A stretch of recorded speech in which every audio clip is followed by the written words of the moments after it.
Hello, my name is Leon John, and I'm a singer-songwriter, a producer, and a performer.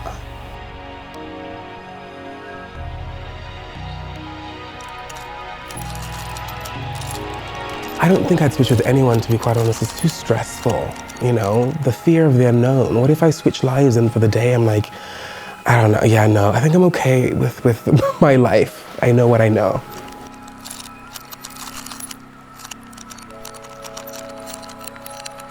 The best compliment, oh, you smell really good. Yeah, that's always a good compliment.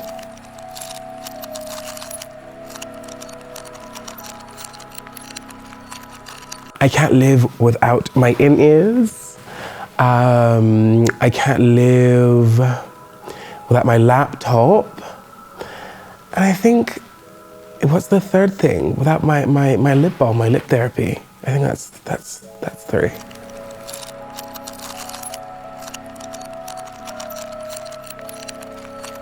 The power of being still.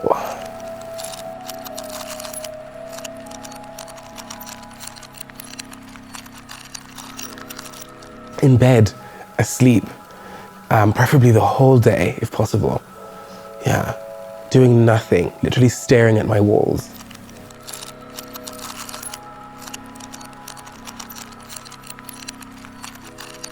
This garlic sauce that I made yesterday, it's called toum. It's Lebanese. I think that's the best thing. It's incredible. Little garlic, some lemon, some oil, and some salt. Literally life-changing.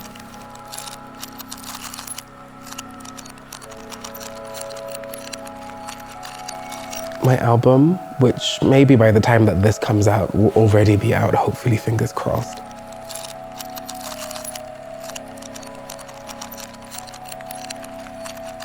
I have this consistent dream that I'm standing at my mother's gate and I can see over the horizon and it's dark and it's, you know, the sky is red and there are crows flying all around the house. And I rush and I'm at the gate, which is odd enough within and of itself because my mother's usually there to greet me, but this time around she's not there. And I run into the house because I just have this feeling that something is wrong. Something is wrong, the world is about to end.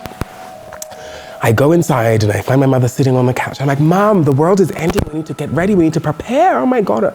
And she just looks at me and she just thinks, oh, okay, what are you talking about? And then she just goes about her day. I go into the next room. I look for my brother. I try to convince him that the world is coming to an end. I go to my dad. The more I try to convince people that the world is ending and the apocalypse is here, the more my voice fades, right? And I think that's the kind of the perfect analogy for why it is that I am a singer, number one, and I'm a songwriter, number two, because I have this persistent worry and this fear that perhaps if I just use my words like I'm using now, people can't hear me, right? That they can't see the trouble and the pain and the world-ending crises that are happening in my life. So maybe if I sing it, maybe if I use my voice and the vibrations in my voice will convince you that like, I'm feeling a certain way or I'm going through a certain thing. So that's my relationship to music. It's very, very personal. I mean, everybody's gonna say it's very personal, but like it's personal to me in that way.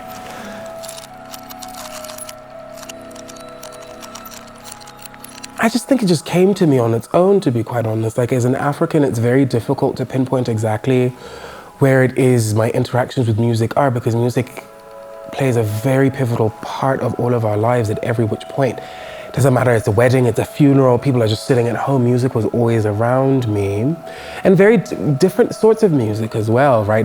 My stepmother was a broadcast journalist for a very long time, so she used to always come with all of these very interesting Pan-African musicians. My dad was a huge fan of Oliver Mtukudzi and kind of legacy artists of that sort. And then on the other end of the spectrum, my mother was a big pop fan and still is a big pop music fan. Kind of the first time that I ever heard a Christina Aguilera record or an Alicia Keys record or like Maroon 5 even, that was through my mother. So through osmosis, really, it just arrived and I just went with it really. And I just also don't think I'm good for anything else, you know?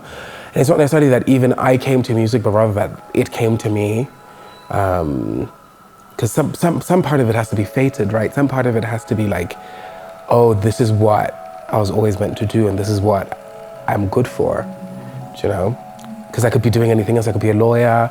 It'd probably be much easier for me to be like a lawyer, an accountant or something, but here I am. That means something, surely.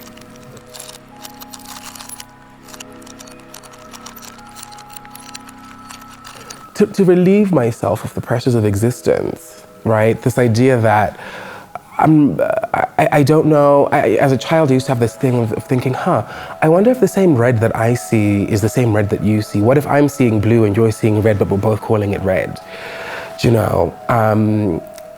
And so I just write and I sing from a point of just wanting to understand that you can see this too, right? Like you can see the hurt, the this, the that, right? It's not just me going crazy in my own head, that like my blue is your blue and your red really is red at the same time. When I taste sugar, it's the same taste as your sugar. So you're not tasting salt and I'm tasting something else.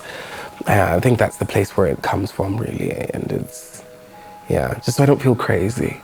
So I don't gaslight myself into thinking my feelings and my emotions are like, I don't know, making them up or something.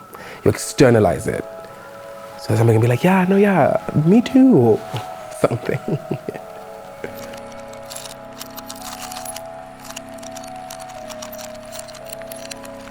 It's more considered and it's more technical. The older I've grown, the longer I've kind of been working as an artist, the more I've kind of learned, the more I've taken on, the more I can apply that into my own person, my own work. I'm not guessing as much anymore. I'm not just figuring things out as I go along. I'm more very specific and I'm like, oh, and I can communicate and articulate my needs and my desires better, which streamlines and gives me more space to be able to just not worry as much about, oh, does this make sense or does that make sense, or, you know? So that I certainly really do appreciate. And I'm more, I don't want to use the word confident because that's a weird word, but I'm more certain in my own skill, in my own power, in my own artistry. And I personally love artists that are self-contained, right? I think I'm becoming more and more self-contained as time goes by, and that makes me very, very happy, right? That I'm living and inventing my own worlds, and I don't have to rely on external validation or external factors for me to be able to feel satisfied in the work that I'm creating, because just creating it is enough.